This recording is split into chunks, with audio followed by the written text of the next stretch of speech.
Hey people, it's the Pilgrim and welcome to my little stone fortress. The idea behind this base was building something that could maybe hold up in PvP, but only using engrams up to level 44. Like the earlier bases that I did that little small starter base that was like really compact and I had the spike walls around it. And I got a lot of comments about that place. People saying like it's not in the right position, and you know, if dinosaurs walk up to it and stand on the spikes, it'll just crush the base. I understand all that. It was just more of just an idea. So what I've done with this place is I've built it more in the right position with better defenses, and use like, you know, real ideas from real castles. I think can translate well into the game if you're fighting a lot of people on foot. But yeah, it's probably still best suited for PvE, to be honest. I don't know, it's up to you guys, see what you think. So what I've done is I've built it next to this mountain here, because last time when I did the builds up to level 22, so all the engrams up to level 22 for like starter bases, I built a few. So I'm going to build this place. So this is like your little fortress, like defenses, and then the only way up onto there is going up that ramp and round. So I'll build like another base on the corner there, and then something a bit more creative on top. And then I'm going to build a wall along here to there, so it's quite defensible really. You've got a big drop off into the valley there that'll be really hard to bring dinosaurs up, and you could even wall all that section off if you wanted.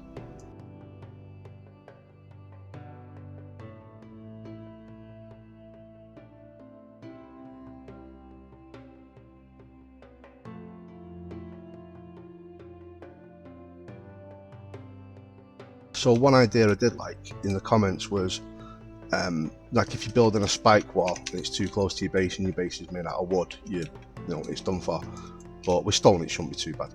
But putting spikes in a line, not so the flat, so they're like layered up like this, so you can cover the area with 3 spike walls instead of just 1.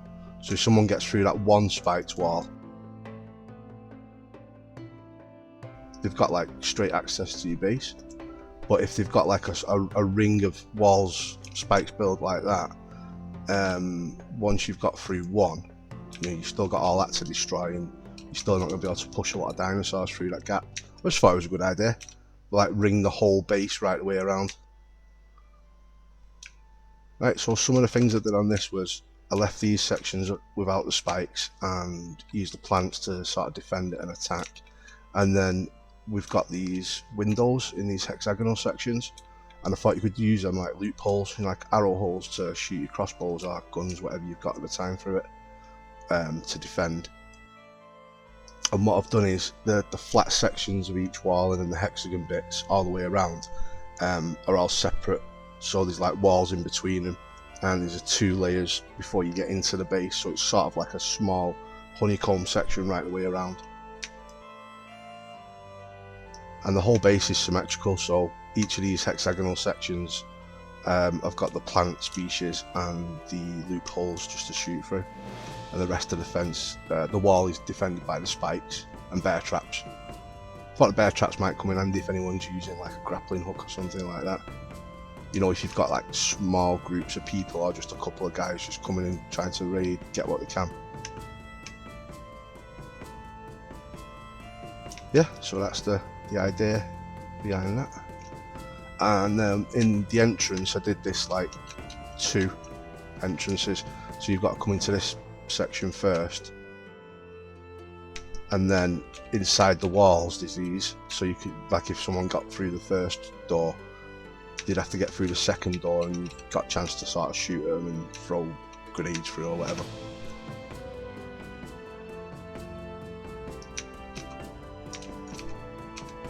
And then you're into the courtyard. And what I've done here, I've just used some more plants, because we haven't got like the machine guns and stuff at this level for the engrams, and I've put them on ramps like stairs, turn them to ramps and put them at an angle so they're sort of facing into the courtyard, and them two up there should have a good range as well. So you sort of covered the whole place, and you can access them by the rope, and you can get into the crop plot there to put more fertiliser and things in.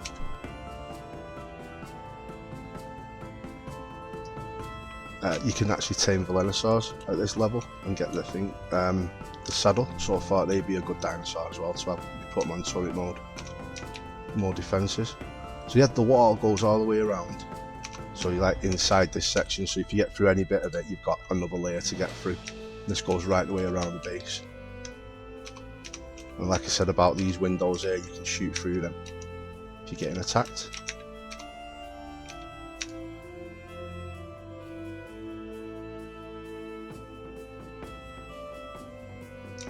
And this goes right the way around into the interior. That's inside the base.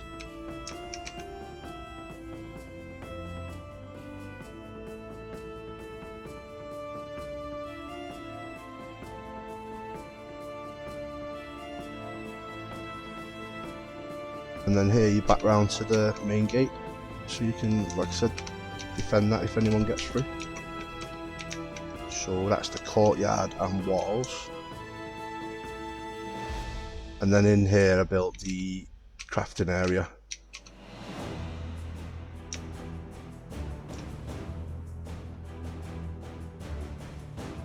So what I've done, I've built a bit of a kitchen, preserving bins, and I built a little bit of a grill so you can cook, and I've got running water coming into the base there. What I did here, I wanted to use a bit of the glass because we've unlocked greenhouse glass at level 44 and just looks good. But what I did was, it's a bit tricky. You can sort of flip the glass in further onto that foundation there, and then get these double doorways to snap in front.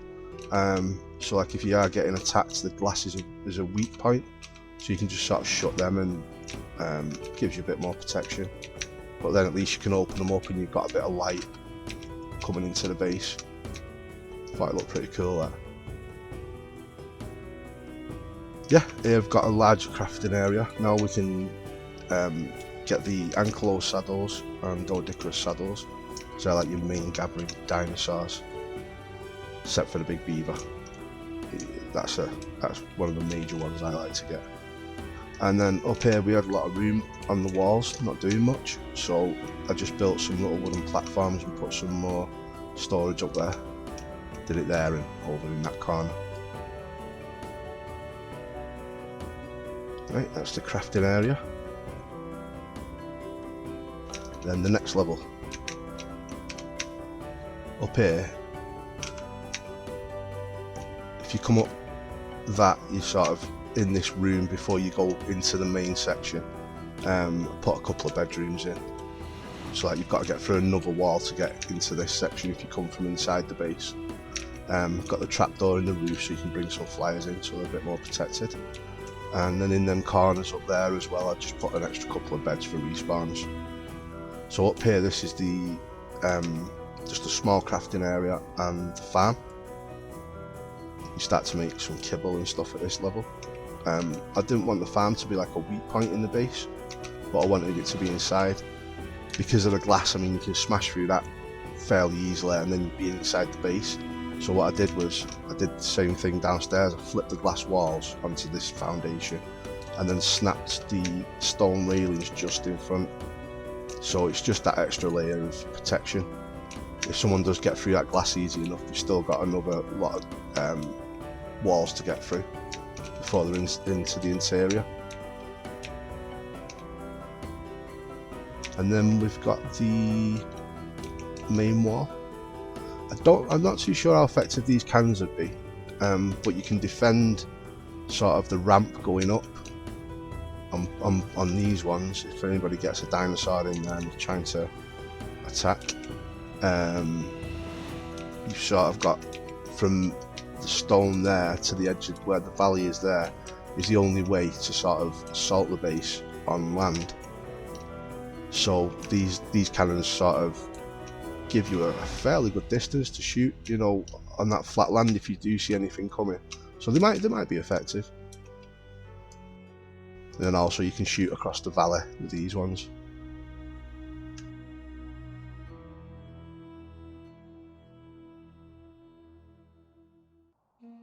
And that's the courtyard down there.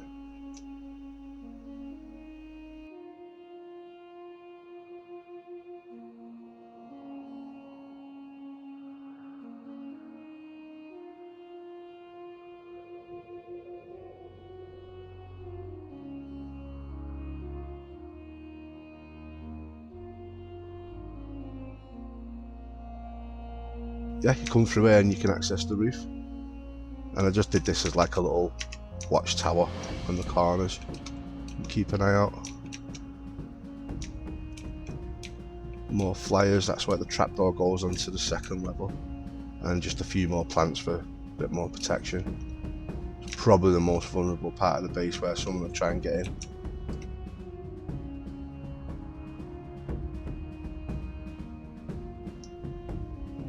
So yeah, there you go. That's the little compact stone fortress with level 44 engrams, so nothing beyond level 44. Sure, I'll get a ton of comments about it getting wrecked on a PvP server. I understand that totally. You know, it doesn't matter how good you are at building defenses, even using like, you know, real tactics and things like that, because there's a damn good chance you're just going to get zerged by a mega tribe while you're offline. So all this is, you know, it's not going to work. But saying that, so many people are playing unofficial servers now where you've got like, you know, dedicated clusters and a few of them are PvP on the maps, and you've got like rules and regulations, and you can really set up some decent battles. So ideas like this might be good for like unofficial servers, which I think is the way to go. You know, if you really want to play the game and enjoy it and experience it properly, I really don't think official is the place to do it. But yeah, I hope you enjoyed the build, guys. Thanks for everyone that's like liking, commenting, subscribing and all that stuff, helping me grow the channel. It's really very much appreciated. Doing pretty well lately. And yeah, thanks for watching. Catch you later.